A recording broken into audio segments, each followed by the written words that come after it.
Naawa talaga ako kay Pablo. Oh. Daig pa yung magme-majorette na ewan kasi ang pants niya may ganyan pa. Diyos ko, ano to, parang nagmakatuloy siya yung okay ka Perico nung time yung kapanahunan. Yung duwende doon. Naawa talaga ako. Pasensya na guys ha. So ayun ang ebidensya resibo. Ayan yung ginawa nyong creation na pinasuot nyo kay Pinuno.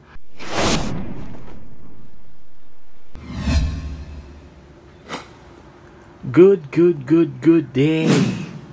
Yan, magandang araw. Magandang araw sa inyong lahat. Bago tayo magsimula guys sa ating paksa, kamustahin muna natin yung mga nangyayaring kaganapan sa P-POPCON. Kamusta guys? Anong mga reaction nyo? Yung performances nila, kamusta ba sa tingin nyo? And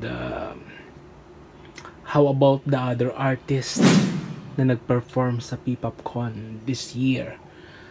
And honestly ako guys, hindi ko pa napapanood yung ibang mga artist up to now. Kasi nga sobrang busy ko din, and alam nyo naman guys na nakapokus lang talaga ako sa SB19. SB19 lang guys, sapat na, diba? And of course, ang ating bias na si Ken, diba? Paano ba natin sisimulan itong paksa natin ngayong araw na ito? Actually guys, kahapon habang nagla-live ako, napapansin ko na talaga yung mga kasuotan nila, especially yung kay Pinuno. Pero tinatry ko yung best ko talaga na hindi magsalita ng hindi maganda. Alam niyo yung ibig ko sabihin, kasi ang dami ko kasi na-experience before sa mga ginawa kong vlog, ginawa kong video about sa SB19. Every time akong may mapupunang hindi maganda, ang daming 18 sa nagagalit, and then talagang bubuljacking ka talaga, and ano pa tuloy, nakokontrol yung mga opinion ko sana na maganda. So parang napipigilan, and then nahuhold talaga guys. So ngayon talaga sabi ko sa sarili ko, bahala na, kahit magalit ang karamihan sa mga 18, talaga sasabihin ko pa rin talaga yung gusto kong sabihin.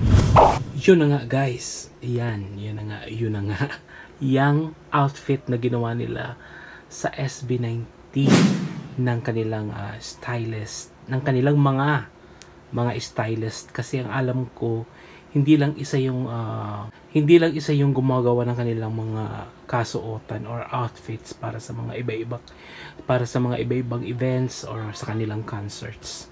So kasi before, nung na-discover ko sila, okay, karamihan doon sa mga nagamit nilang mga outfits and costume, talagang lahat talaga medyo maganda talaga compare sa ngayon.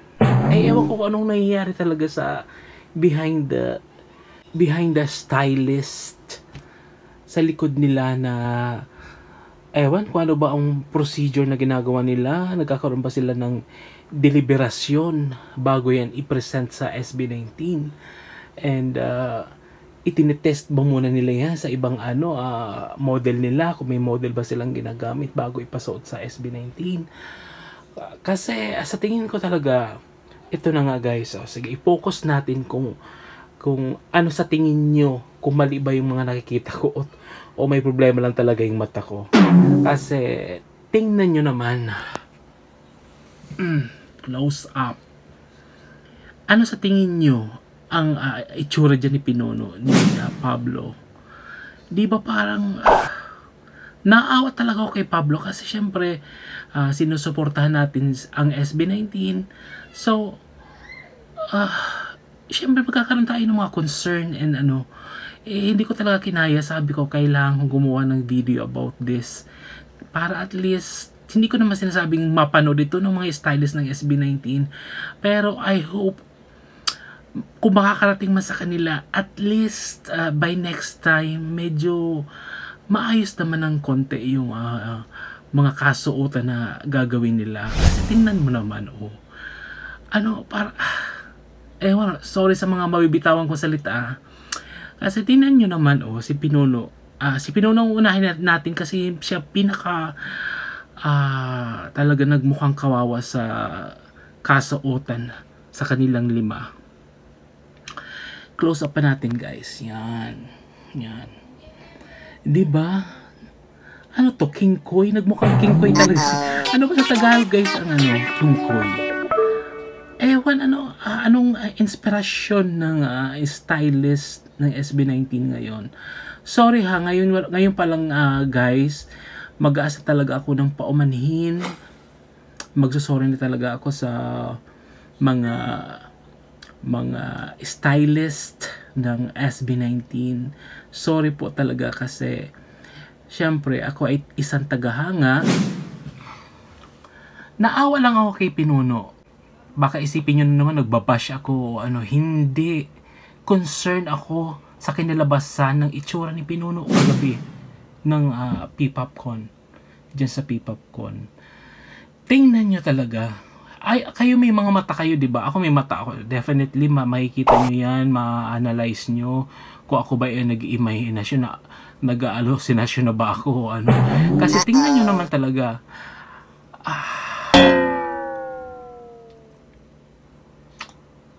Okay lang yung mga nila, okay lang naman yung previous na nagawa nila kay Pinunong outfits before, especially yung Wyatt World Tour. Wala akong ma-complain doon, maganda.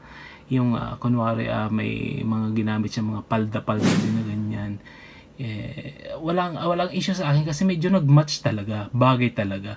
Pero ito, guys, tingnan nyo, may raffles and last ko nakita na nagamit niyan si Paris Hilton. Sorry, guys. Ganyan, pero walang pang-ilalim. Ganyan lang. Bakit? Ewan ko ba? Siguro, kasi, di ba, ewan ko na lang sa mga 18s kung kilala nila One Direction. Nagpauso kasi ng mga ginagamit na kasuotan na mga pang female outfits na ginagamit ng mga male artist. Nagpasimuno kasi, guys, niyan si Harry Styles. Kung nakita niyo yung mga outfits ni Harry Styles, especially sa Met Gala, ay talagang, di ba, pasabog yun. Yung mga hindi sanay na nakikita si Harry Styles na gano'n ang itsura. Na-shock talaga nung mga kapanahonan na yun. And kinontinuous niya, pinagpatuloy niya yung mga ganong style, passion, na gumagamit talaga siya, guys, sa mga pang female dress. And bumabagay naman sa kanya. Pero kasi itong kay Pinuno, tingnan nyo naman, guys, take pa yung yung parang kulang na itong outfit niya talaga, pasensya sa magbibigas ko. Parang magpe-perform lang si Pinuno sa mga paliga or mga barangay o di ba? So ito yung dadalhin nila sa abroad, US, Canada, World Tour. Itong outfits na ganito. Oh Lord. So pasensya talaga kasi nakakaawa dito si Pinuno and then yung grupo nila kasi may pangalan na sila eh. I hope magawa nila ng paraan yan, and kung gagawa sila ng mga outfit or costume ng SB19, make it sure talaga na nagkakaisa yung nila, mga opinion, kung marami sila sa na humahawak ng pagde-design or pagki-create ng mga outfits ng SB19. I hope naman bago maging final yung design ng outfits, make it sure na mapapa-approve mismo sa SB19. Parang tingin ko dito kasi, di ba, busy ang SB19 katatapos lang ng kanilang nationwide tour ng kanilang pagtatag. I think biglaan lang ito, ay para sa akin sa tingin ko lang, hindi ito ni Pinuno na na check or ano, kasi parang biglaan na pinagamit niya sa kanila. Kasi kung may time pa, hindi talaga yung gagamitin ni Pinuno. Sa tingin ko lang, tingnan nyo. Oh. Daig pa yung magme-majorette na ewan. Kasi yung blouse na ginamit niya parang may naalala kong costume na ginagamit niya sa, ayoko nang bangkitin yung country kasi ayoko nang maka-offend. And then pinatungan siya ng paldang ganyan na may ruffles na palda. And tingnan nyo naman yung sa ano pa, sa may ang pants niya may ganyan pa. Diyos ko, ano to, parang nagmakatuloy siya yung okay ka Perico nung time, yung kapanahunan, yung duwende doon, yung sino ba yun? Komedyante. Ganyan ang outfits. Naawa talaga ako. Pasensya na guys ha. Ngayon pa lang talaga, sorry talaga. Kung talagang totoo kayong concern sa SB19, I hope maging kayo, yung honest sa sarili nyo, kung talagang nagandahan kayo sa kasuotan ng SB19 sa nakaraang P-Popcon. Wag nyo lukuhin yung sarili nyo ha, kasi definitely alam nyo yan kung maganda ba talaga naging itsura ni Pinuno dyan o hindi. Kahit sila siguro hindi lang yung nagsasalita yung member niya, definitely parang may something na hindi naman siya pinagtawan definitely, pero syempre concerned din yung mga member niyo dyan. Hindi lang siguro siya ma-straight na masabihan talagang may problema o may hindi kaaya-aya yung gagamitin niyang outfit sa events na yan. Ay, Diyos ko Lord. Sorry talaga guys. Sorry. Again, pasensya ha. Pasensya sa sorry sa pasensya. Nag-aas ako ng pasensya sa mga stylist na gumawa ng outfits ng SB19 dito sa nakaraang P-Popcon. And hindi naman lahat. Actually, kay Pinuran talaga hindi ko talaga kinaya dyan sa mga creation na lang ginawa. I hope kung gagawa kayo, especially ngayon na papunta na sila ng ng States and Canada, ay huwag nyo na ipagamit yan kay Pinuno. Parang awa nyo na talaga. Nakakaawa si Pinuno. Yung embarrassment niya, kahit siya mismo sa sarili niya, baka hindi niya gusto yung panoorin yung sarili niya habang nagpe-perform. And ewan. Yung kay pinaka nagustuhan kong outfits dito sa grupo nila, si Josh. Kasi yung pants niya, okay. Wala akong mapintas. And then yung especially naglagay sila na accent diyan sa nag-coat siya. 'Di ba? Ang ganda. Bagay yan sa US and Canada yung outfit ni Josh. Saktong-sakto pupunta sila ngayon doon. And kay Estelle naman, okay lang naman sa akin. Kasi nga 'di ba medyo maganda ngayon ang pangangatawan ni Estelle. So dapat ang talaga mai-highlight siya kasi pinagpaguran niya yan eh. And wala akong mapintas. Okay. Kay Justin, okay naman.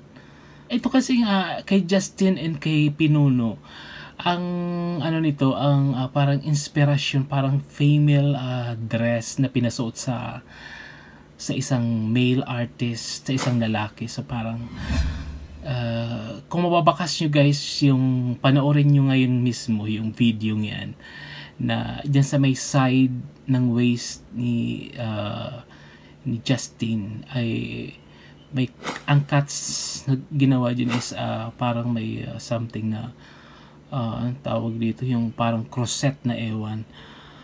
Okay naman siya, pero siguro talaga yung mga stylist dito, inspirasyon nila si Harry Style. I think, sa tingin ko lang ha. So, nakakakuha sila ng idea doon sa mga pinagsusuot ni Harry Style. Kaya ina-apply nila dito sa SB19. And ito naman kay Ken, okay na sana. I hope hindi na lang sana pinasuot yung pang ilalim dyan sa jacket. Yan na lang mismo. Kasi okay naman yung body ni Ken. And kung gusto naman talaga ni Ken na hayon i-bury yung katawan niya, di magsando na lang sana, mas maganda pa. Or t-shirt na may mga prints ng artist na mga okay yung mismo sa yung nilabas ng merch, di ba? Kasi okay na yan eh. Maganda na yung jacket niya, ang ganda eh. And then yung cup nagbagay sa jacket, yung pang ilalim lang talaga. So yun, pero ang nakaka talaga dito, hindi ko kayang tiisin talaga na, kasi concern ako sa SB19, kahit hindi ko bias as si Pinuno, yung tinatawag na concern ba, especially siya yung leader ng SB19, so respeto naman. I hope naman wag nyo namang basta-bastahin lang yung ipapasuot, di ba? Kasi siya ang gagamit. Okay lang sana kung sila ang gagamit niyan, di ba? Kayo kayang pagsuotin ng ganyan. Tingnan na natin, 'di ba? Baka katakot-takot na kahihiyan talagang aabutin nila. Kasi tingnan mo naman talaga, nakaano pa, parang may belt pa ata 'yan eh. Oo, parang yung 80s na may belt na malaki. Buti na lang hindi glossy. Ang nilagay na belt sa parang ganyan. Kasi tingnan mo, balloon, parang siya, may ruffles siya na sobrang ikli, na kulang na lang ipagamit sa pang majorette, parang ganon. Alam niyo yon sa mga piyesta, may majorette, may parang ganon yung design niya. And yung pants pa na ginamit niya, ewan ko kung costume pa yun sa parang hindi ko hindi ko pa distinguish ko anong klaseng style ba itong ginawa kay Pinuno. Yan, nakikita ko sa kanya parang yung sa Okay Kapere ko. Yan. Pasensya na talaga guys, pasensya. Ang makakaintindi nito guys, yung totoong may nagmamalasakit sa SB19. Kung hindi kayo nagmamalasakit sa SB19, hindi niyo to ma-appreciate itong sinasabi ko ngayon. Kasi definitely sarado ang iutak nyo, puro lang isipin nyo nakakapagsalita ako ng hindi maganda. Hindi. Ang sinasabi ko is para at least hindi naman magmukhang ingot o magmukhang katawa-tawa yung sinusuportahan nating artist. I-pray na lang talaga natin guys na hindi na ipapasuot nila ng mga stylist nila sa Canada or US tour. Kasi talagang Diyos ko, baka mapagtawanan doon si Pinuno. Pero sa tingin ko naman, I think hindi na nila yan gagamitin kasi ito ay P-Popcon. So hindi yan part ng Pagtatag World Tour. Pero tapos na naandyan na, nasa YouTube na lahat, di ba? So ayun ang ebidensya, resibo. Ayan yung ginawa nyong creation na pinasuot nyo kay Pinuno. Nagmukhang King Koy. Ay talaga, pasensya na talaga. Makikiusap na lang siguro tayo sa mga stylist ng SB19 na bago nyo ipasuot, make it sure na sigurado kayo na maganda yung kasuotan na ipapasuot nyo sa inaalagaan yung artist. Kasi ito ay hindi na po pang Pilipinas lang. Ang SB90 po ay international artist na ngayon. So, kung ganyan ang ipapagamit nyo sa ibang bansa, sa mga upcoming future events nila outside the Philippines, nakakaawa. So, mapagtatawanan yung artist, hindi lang yan, pati yung Pilipinas.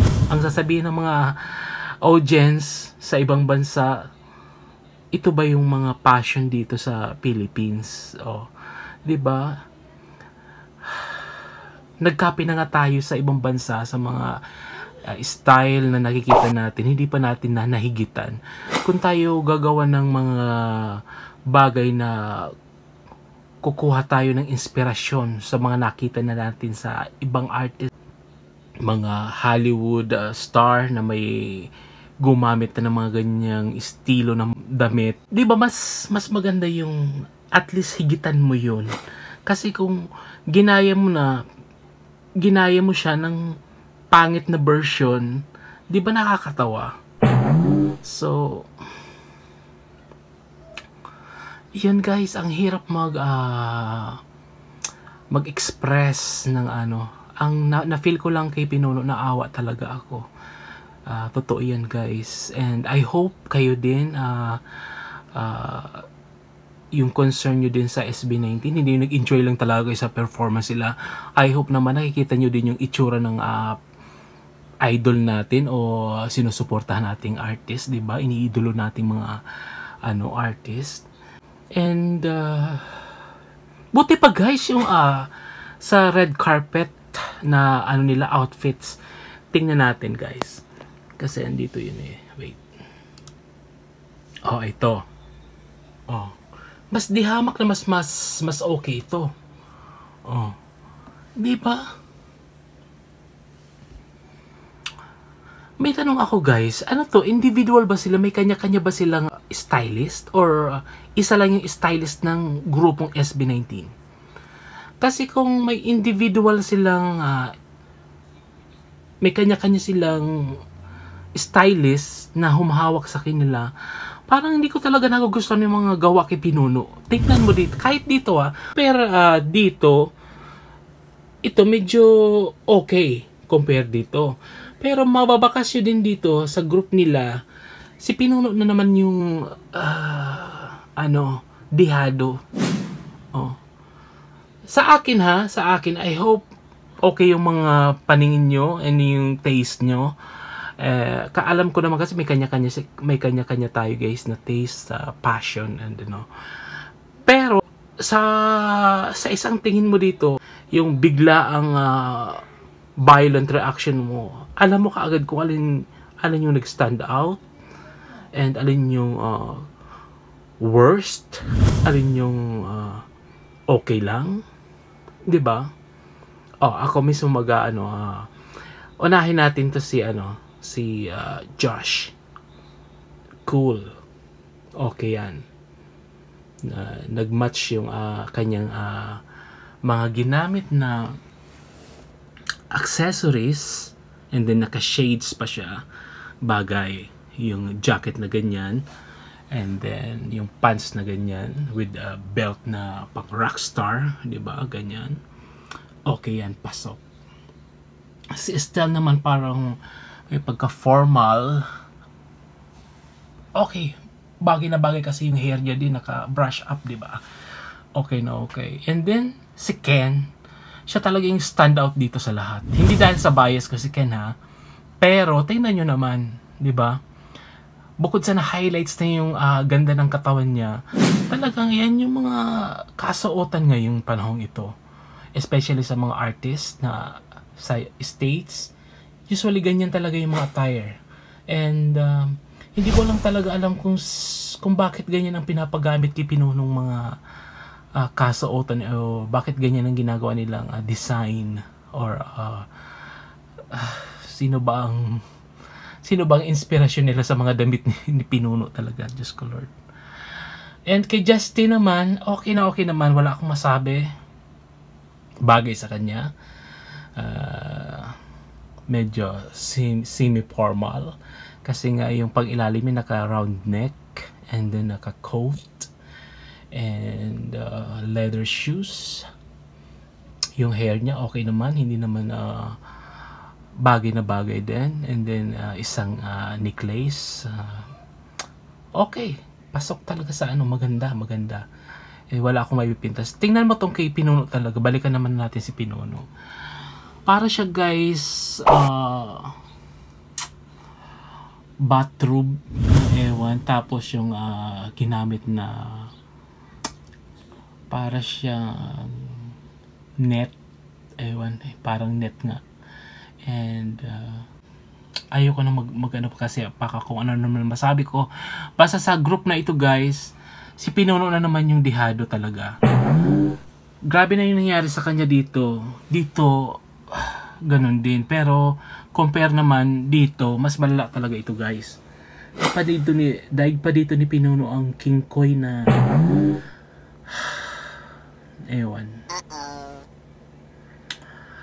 kung ako kay Pinuno, kahit i-insist yan sa akin, hindi ko yun gagamitin sa totoo lang.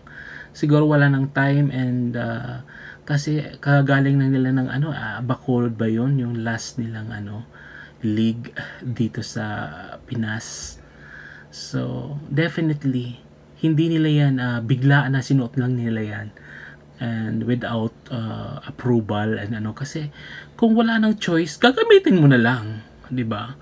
Nag-match-match nga naman yung mga color nila.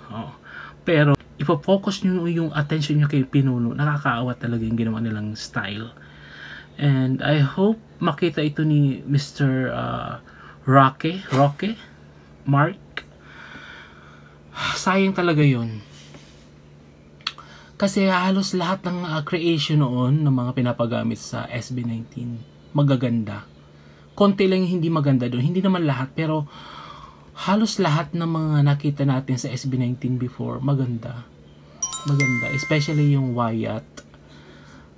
Galing. Maganda yung mga nasaksihan nating mga kasuotan sa SB19 before. Talagang wow. Pero ngayon bakit parang nagiging parang nagkakaproblema sila sa kung kailan pa sila nare-recognize na sa iba-ibang bansa, saka pa nagkakaganito yung mga kasuotan na pinapagamit ng mga stylist, di ba? I hope mag-level up, hindi yung pa-worst. Kasi yun na nga. Uulitin ko ha, pasensya na talaga. Sorry, ngayon pala nag-aas na ako ng paumanhin sa mga hindi ko kilala, honestly. Wala akong idea kung sino yung mga new stylist ng SB19, pero sorry po, yung ginagawan ko ng reaction is hinahangaan ko, sinusuportahan ko. So para sa akin parang unfair naman kung hindi ako makapag voice out na nakikita kong medyo napapahiya yung isa sa mga sinusuportahan ko. And imagine niyo na lang kung kayo ang sumuot ng ganyan. Mag-perform kayo kahit sa barangay lang. I-perform niyo yung ganyang outfit sa barangay. Tingnan niyo kung ano may reaction ng mga audience niyo. Idadali nila na yan sa ibang bansa. Ang dinig ko pa nga hindi lang America and Canada, Europe and some part of Asia. So I hope maging presentable ang SB19 sa kanilang world tour na gagawin. Maging kaaya-aya yung mga damit. Andyan na tayo, passion, kailangan stylist. Talagang wow, may mga kakaibang design. Pero yung ano naman, yung okay naman sa mga mata ng mga audience na manonood sa kanila. Yan, di ba? Ay nako Lord, yun na lang, and I hope wini-wish natin na maganda yung makikita nating mga kasuotan nila sa magaganap na world tour abroad. Wini-wish ko talaga yan, and good luck SB19, and ginagawa natin ito kasi sinusuportahan natin ng SB19 at ako ay isang avid fan. Hindi po ako basher ng SB19, ako po ay avid fan.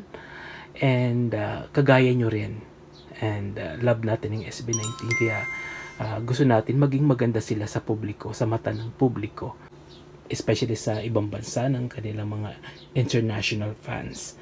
And yun. And sa stylist naman ng SB19, pasensya na po, ngayon pala nag-aas na ako ng paumanhin kung nabigyan ko ng komento yung kasuotan ni Pinuno. Pasensya na po, and concern lang po ako. Kumbaga yun lang naman intention ko. I hope maging okay yung mga gagamitin nila na mga kasuotan, and sa mga darating pang mga events or concerts, 'di ba? Sana maging kaaya-aya naman, maging maganda naman yung mga resulta ng ginagawa nilang creation sa kasuotan na gagamitin ng SB19. So yun lang guys. Sobrang ako guys nahirapan sa videong ito. Gusto ko lang talagang ayaw ko lang talagang palagpasin or ibaliwala talaga ito. Kasi kung walang magbo-voice out, yun at yun pa rin ang mangyayari. So, nakakaawa naman. Nakakaawa naman si Pino. Tingnan nyo. Uulitin natin ha. Ayan. Diba? Uulitin ko guys, nakita kong ginamit yun ni Paris Hilton, pasensya na. Pero walang pang ilalim pang ano. And then ito naman pang ilalim niyang pants, itong pants niya parang sa OK Caperico. Sino bang nakakaalala guys sa OK Caperico? Sorry talaga. Yan guys. Hanggang dito na lang guys yung ating video kasi medyo mahaba na naman itong ating ginawang video ngayon. So wish na lang natin na maging maganda, maging okay yung mga makikita natin sa SB19, especially sa kanilang mga kasuotan. So yun lang guys, and thank you for watching. God bless us. SB19.